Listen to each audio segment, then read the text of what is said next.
Il vous faut revêtir l'homme nouveau. Ça, c'est Éphésiens chapitre 4, verset 24. Il vous faut revêtir l'homme nouveau. Vous voyez, je suis très tracassée en ce moment. Pas tracassée, c'est pas le mot. Je suis interpellée par le mot revêtir. Ça veut dire quoi? Alors, il vous faut revêtir l'homme nouveau qui a été créé selon Dieu, c'est-à-dire à son image, dans sa nature, son essence, qu'il est, dans la justice et la sainteté de la vérité. C'est ce que nous dit Éphésiens 4. J'ai pris une autre traduction qui dit ceci, mais ça c'est dans Colossiens chapitre 3, versets 9 et 10. Vous vous êtes dépouillés du vieil homme avec ses agissements, donc commentaire par la foi, par la conversion, par l'aveu des fautes et le baptême, qui est très important, et vous avez revêtu le nouveau. Vous voyez, encore cette histoire de revêtir le nouveau, l'homme nouveau, celui qui, qu'est-ce que j'aime ça, celui qui s'achemine vers la vraie connaissance, en se renouvelant à l'image de son Créateur. Ce verset de Colossiens est extraordinaire dans cette version. Il s'achemine. Vous voyez, nous sommes sur un chemin de révélation. Nous marchons de la gloire qui est en nous en semence et qui, de la grâce, se transforme en gloire, si vous avez écouté mes cours précédents. Et cette grâce qui se transforme en gloire, c'est un chemin qui se crée en nous, ce chemin qui nous mène dans l'éternité. Et nous nous acheminons vers la vraie connaissance. Vous voyez, la fausse connaissance, c'est l'arbre du bien et du mal. La connaissance du bien et du mal. Ça, c'est une connaissance humaine pour laquelle Dieu a dit, passez pas par là. Pour me trouver, c'est pas par là qu'il faut passer. Mais si vous mangez de mon arbre de vie, c'est-à-dire de la révélation, de ce chemin qui se fera en vous, si vous me cherchez et si vous cherchez à voir qui je suis pour entrer dans qui je suis, donc nous allons entrer dans qui il est, et nous allons aussi pouvoir à la fois voir qu'il est aussi en nous, parce qu'il est rentré aussi en nous. Non, laisse-moi le visuel, j'ai besoin du visuel. Et en nous acheminant de cette manière-là, écoutez, nous rentrons dans une vraie connaissance. Ouais. Et cette, nous nous renouvelons à l'image du Créateur. Voilà qui est en train de nous transformer totalement. Mais pour cela, il faut se dépouiller du vieil homme. Pour cela, il ne faut pas se référencier, avoir toutes nos références à la vieille nature, euh, avoir toutes on va dire, nos façons de réfléchir et puis tous nos paramètres à la vieille nature. Non, le vieux roi, il est mort, laissez-le où il est. Mais maintenant, il y a un nouveau roi, vive le roi qui est en nous, c'est le Christ. Et ce nouveau roi, cette nouvelle nature divine en nous, il faut la découvrir, il faut la voir pour y entrer. Et j'ai aussi mis ce verset de Galates, chapitre 3, verset 27. Vous tous, en effet, qui avez été baptisés dans le Christ, vous avez revêtu le Christ. Vous voyez l'importance du baptême, hein, l'importance du baptême dans le revêtement de l'homme nouveau. Ça exprime pour moi une espèce d'adhésion, quelque chose qui est collé. Je demandais à Yuval Yanet dernièrement, pour ceux qui avaient écouté la soirée de Pessard, comment est-ce que tu traduirais en hébreu le mot communion? Et il a dit en hébreu, le plus proche, c'est le mot connexion, connecté, coller, adhérer, connecté. Oui. Ceux qui ont été baptisés dans le Christ, ils ont revêtu ce Christ, c'est-à-dire qu'on est connecté en permanence. Il demeure en nous, on en est revêtu. Et ça exprime donc cette adhésion, adhérer, hein, c'est comme coller, euh, une adhésion constante au Christ. Et du reste, on a 1 Corinthiens chapitre 6, verset 17 qui nous dit ceci, celui qui s'unit au Seigneur n'est avec lui qu'un seul esprit. Celui qui s'unit. Vous voyez, c'est pas seulement Dieu qui fait sa part, nous, on doit faire la nôtre. La nôtre, c'est de nous acheminer, de chercher ce que nous faisons tous ce soir. Nous cherchons, nous prenons un temps, nous mettons à part pour chercher sur ce chemin de la révélation qui il est en nous, qui nous sommes en lui, un seul esprit. Donc cet homme spirituel, l'apôtre Paul, comme d'ailleurs l'apôtre Jean, ils décrivent une nouvelle création spirituelle. Moi, c'est ce que je cherche à voir. Donc, je vous emmène avec moi dans mes recherches et j'espère que ça vous emmène aussi, vous, sur un nouveau chemin des choses que vous n'avez jamais vues, jamais entendues et que le Saint-Esprit va nous révéler parce que c'est pour ça qu'on est là. Et en fait, donc Paul l'apôtre, comme Jean l'apôtre, ils décrivent une nouvelle création spirituelle intérieure à l'homme, jouissant de la nature du Christ ressuscité. Donc j'ai voulu mettre ce visuel avec le baptême, qui est ce passage de la mort à la vie. Vous voyez, repensez à cette mer rouge qui s'ouvre lorsque Moïse va lever son bâton, cette incroyable préfiguration de notre entrée dans le nouveau monde, dans le monde de l'éternité, le pays des promesses, mais pas seulement cette naissance spirituelle. Plus jamais on ne peut revenir en arrière. Qui peut réouvrir l'eau de l'autre côté? Vous avez réfléchi à ça? Parfois, je me dis, c'est extraordinaire, Seigneur, on ne peut pas nous voler cette naissance-là. Impossible. Personne ne peut rouvrir l'eau de l'autre côté. Et tous nos ennemis ont été engloutis dans l'eau. C'est quand même extraordinaire d'y penser. Et la mort du vieil homme, c'est ça. C'est pas nos ennemis, c'était le vieil homme que nous étions. Lui, il est englouti dans l'eau. Nous avons donc été ensevelis. C'est ce que dit le verset de Romains 6, verset 2 sur le visuel. Nous avons donc été ensevelis avec lui par le baptême dans la mort, afin que, comme le Christ est ressuscité des morts, par la gloire du Père, nous vivions nous aussi dans une vie nouvelle. Vous voyez combien cette ouverture de la mer, vous devez la voir comme les eaux qui sortent lors de la naissance de l'enfant. La mère, elle lâche les eaux et hop, et après, c'est même pas elle qui le fait, c'est les cieux qui le font et tout à coup l'enfant apparaît. C'est extraordinaire, c'est la même chose. Et lorsque nous entrons dans cette nouvelle vie, c'est ce qui se passe. Mais il faut le voir pour y entrer. Et dans la foi de l'Église, recevoir le baptême, ça équivaut à mourir avec le Christ sur la croix, c'est ça que ça signifie, à être enseveli avec lui 3 jours comme il l'a été, par les 3 immersions, au nom du Père, au nom du Fils, au nom du Saint-Esprit. Les orthodoxes font 3 immersions à chaque fois. Moi, quand je peux, je le fais. Ça représente tellement de choses spirituelles. Et regardez ce verset que je vais lire en entier, parce que là, je vous ai lu qu'un petit bout sur le visuel, mais je vais vous le lire en entier, ce verset de Romains 6, au verset 2. Si nous sommes morts au péché, il y a un si énorme, si nous sommes morts au péché, comment continuer de vivre en lui? Ou bien, ignorez-vous que baptisés dans le Christ Jésus, c'est dans sa mort que tous nous avons été baptisés. Nous avons donc été ensevelis avec lui. Vous voyez, on parle aussi du tombeau, ensevelis avec lui par le baptême dans la mort, afin que, comme le Christ est ressuscité des morts, par la gloire du Père, c'est ce qu'on vient de lire, nous vivions nous aussi dans une vie nouvelle. Nous sommes dans la nouvelle création. Une création qui n'est pas de ce monde, qui n'a rien à voir avec le monde charnel, une porte qui s'ouvre pour nous, céleste, dans une nouvelle naissance, où nous devenons des esprits vivifiés, nous devenons des êtres humains, mais qui sommes des êtres spirituels avec une chair, exactement comme le Christ est un esprit incarné. C'est ce que nous sommes. Nous sommes un esprit avec une forme charnelle, mais nous ne sommes plus des êtres naturels charnels. Nous sommes des êtres spirituels. Il faut le voir. Il faut saisir qui nous sommes. Et il n'y a que le Saint-Esprit qui peut te donner cette révélation. Alors on lui demande qu'il nous la donne. Saint-Esprit, donne-nous de voir qui nous sommes. Nous avançons dans une vie où nous avons besoin de voir qui nous sommes, parce que si nous voyons qui nous sommes, nous pourrons vivre de qui nous sommes. Nous pourrons vivre à la manière d'un esprit vivifié et pas comme un homme animal, charnel, qui ne comprend pas qui il est. Dans ce domaine dont nous parlons, la foi, elle est participation effective par l'esprit à la passion du Christ, à sa crucifixion, à sa mort, à sa résurrection. Et oui, il faut bien sûr vivre tout cela par la foi. Et les personnes qui reçoivent la révélation de leur nouvelle naissance, naissance d'eau, naissance du Saint-Esprit, quand on vient à se convertir, à naître à nouveau et se convertir dans une famille athée où personne ne comprend rien de tout ça, c'est pas facile. La même manière, dans une famille qui est dans une autre religion, on peut parler des musulmans par exemple, et lorsque il y a une révélation qui vient et que tout à coup, la personne, elle voit pour entrer dans la réalité spirituelle de ce que la Bible dit, il faut une foi participative vraiment effective, parce que sans cette foi-là, ça serait impossible. Mais la foi est là. Et celui qui ôte, pensez à ce jour du baptême, celui qui ôte ses vêtements, il descend dans l'eau pour être enseveli sous l'eau, et qui confesse qu'il se dépouille du monde et de ses œuvres, parce que c'est bien de cela dont il s'agit.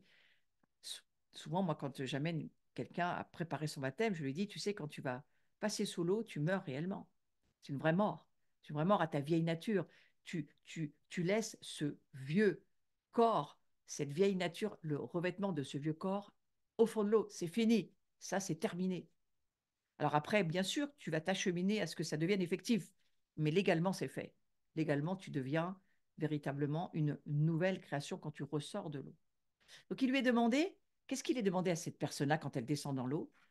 Ben, il lui est demandé de renier ouvertement le démon pour qu'il manifeste sa résolution personnelle et son engagement à suivre Christ. Eh bien, il faut renier le démon. Il faut renier tout ce qui vient du monde des ténèbres.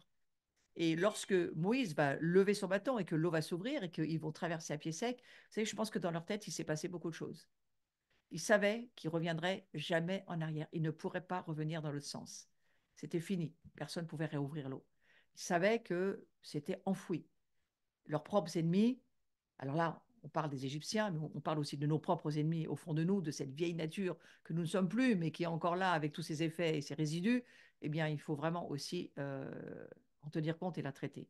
Donc, quand il incline la tête, le baptisé, hein, pour être enseveli dans l'eau, eh bien, je crois qu'il participe effectivement par l'esprit, il participe à la mort, à l'ensevelissement du Christ. Il y a tellement, tellement de parallèles à faire pendant ces 3 jours où Christ va descendre dans le monde des enfers, il va descendre pendant ces 3 jours. Il va subir pleinement la peine de mort que nous ne subissons pas, mais nous la vivons par la foi. Nous comprenons dans ce baptême que, waouh, nous vivons, nous allons ressortir, nous avons tous la foi qu'on va sortir de sous l'eau, ouais, nous on le sait d'avance. Jésus savait aussi d'avance qu'il allait ressusciter, je pense qu'il le savait. Il savait que son Père le ressusciterait, mais il fallait traverser, hein. Donc quiconque, je crois, comprend cela, comprend que le baptême est un acte volontaire. Ça ne peut pas être un acte comme ça, c'est un acte volontaire, il faut le décider, le vouloir. Tout comme celui du Christ qui va accepter délibérément la croix, la mort et l'ensevelissement, bien sûr, parce que ça a été un acte divin accompli par le Fils de Dieu, et bien sûr qu'il en est de même pour celui qui choisira par la foi du cœur, et l'attitude spirituelle appropriée de faire ce que le Christ a fait. Ça a été mon cas personnellement. J'ai compris une partie de ce que j'ai vécu dans ce que je vous dis aujourd'hui. Aujourd'hui, je me dirais, faudra-t-il que je recommence parce que maintenant je vois beaucoup mieux? Non, non, c'est fait une fois pour toutes, mais vous pouvez revivre à chaque fois votre baptême en comprenant que vous n'avez rien compris, mais qu'aujourd'hui vous comprenez beaucoup mieux. Et que au fond, tant mieux. Voilà, vous comprenez un acte prophétique que nous avons fait simplement par obéissance du Christ, mais aujourd'hui, quand on y repense, on se dit, eh bien, oui, cet acte prophétique, il représentait cela et cela et cela. Et c'était important. Donc c'est bien un acte volontaire, bien sûr. Quiconque croit à l'efficacité de ces actes et démontre sa foi dans ce baptême en le recevant, eh bien, il y participe et il est au bénéfice de tous les effets qui vont en découler. Alors ça veut dire quoi ça? Parce qu'on est toujours dans comment aller encore plus sur ce chemin de la gloire et voir encore plus et entrer encore plus dans la dimension de la gloire. Eh bien, je crois que c'est vraiment quelque chose de fondamental. Il faut se dépouiller du vieil homme et de ses œuvres de ténèbres. C'est en lui, on va lire ce verset très important de Colossiens 2, versets 11 à 13. Et je vous l'ai mis en entier parce qu'il est très important. C'est en lui que vous avez été circoncis d'une circoncision qui n'est pas de main d'homme, par l'entier dépouillement de votre corps charnel. Telle est la circoncision du Christ. Enseveli avec lui lors du baptême, vous en êtes aussi ressuscité avec lui parce que vous avez cru en la force de Dieu qu'il a ressuscité des morts. Vous qui étiez morts du fait de vos fautes et de votre chair incirconcise, il vous a fait revivre avec lui. Il vous a pardonné toutes vos fautes. Donc c'est l'idée de se défaire du péché et de tous les mauvais agissements du vieil homme, hein, ce fameux dépouillement. J'ai mis une espèce on va dire, une explication de ce que signifie la circoncision qui n'est pas faite de main d'homme, hein, parce que le baptême qui, dans le christianisme, correspond à la circoncision dans le judaïsme, hein, c'est la même chose, hein, on parle de circoncision, mais pour nous, c'est le baptême qui est la circoncision. Eh bien, ce fameux dépouillement de votre corps charnel, cette circoncision, voyez, Eh bien, c'est le Christ, c'est celle du Christ. Et Paul, il insiste sur cette perception des puissants effets du baptême en eau. Est-ce que nous le voyons pour entrer dans la révélation et pouvoir la, la croire, la vivre? Tout simplement la croire parce que ça y est, elle fait partie de nous aujourd'hui, cette révélation. L'entier dépouillement de votre corps charnel. On va dire, cette manière de le dire, euh, cette circoncision du Christ, cet ensevelissement pendant ces 3 jours, le fait de mourir, de partir dans les ténèbres, de prendre pour nous, d'être devenu pour nous ce que nous aurions dû subir. Et simplement, il nous dit, voilà, vous allez le faire comme un acte prophétique, ce baptême, ça va être vraiment votre circoncision. Mais vous serez vraiment circoncis. Parce qu'après, je vais m'attaquer par l'Esprit à vous convaincre de le devenir et de faire que toute votre âme, elle va avoir un chemin de sanctification à vivre pour que vous puissiez vraiment vous être dépouillé, et ça va être aussi un choix volontaire de notre part, qu'on se soit vraiment dépouillé de notre corps charnel. L'entier dépouillement de votre corps charnel. Vous voyez, il est question du corps. Alors, allons voir la mort du vieil homme, parce que j'ai repris ce sujet un petit peu plus. Voilà. La mort du vieil homme. Vous vous êtes dépouillé du vieil homme, on vient de le voir, avec ses agissements.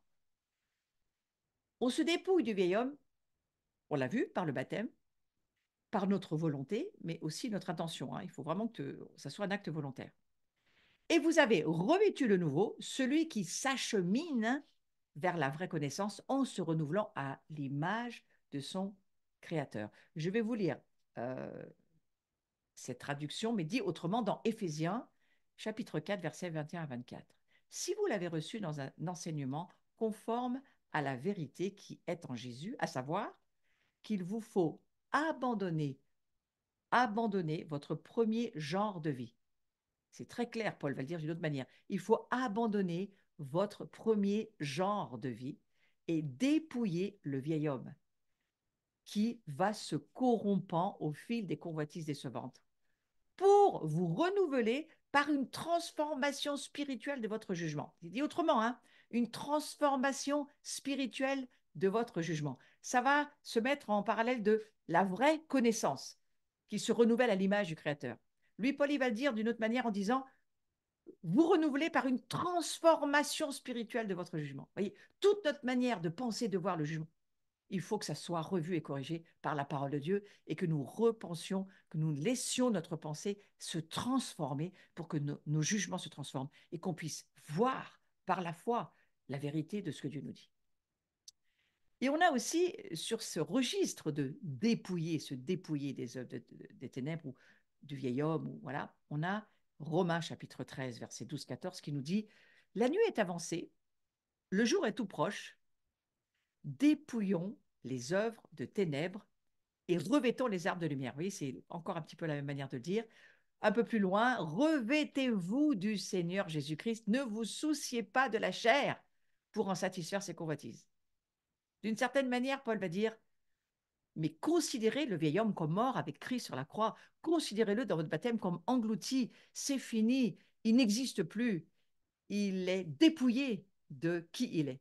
Ça ne vous rappelle pas un verset aussi de Colossiens qui dira, à un moment donné, Jésus va dire qu'il a dépouillé les principautés, les autorités, les trônes, les nids, et il les a amenés en spectacle, mais il les a dépouillés, toutes ces principautés spirituelles. Mais en nous aussi, il y a des principautés spirituelles, enfin, il y a des esprits méchants, des esprits mauvais. Il y a en nous un monde démoniaque, mauvais et méchant, qui demande à être dépouillé. C'est pour ça qu'aussi, je crois que dans le baptême, on doit renoncer vraiment et renoncer aux démons et dire je ne veux plus vivre en collaborant avec ces ténèbres-là. C'est très important. Ça fait partie, je crois, du baptême.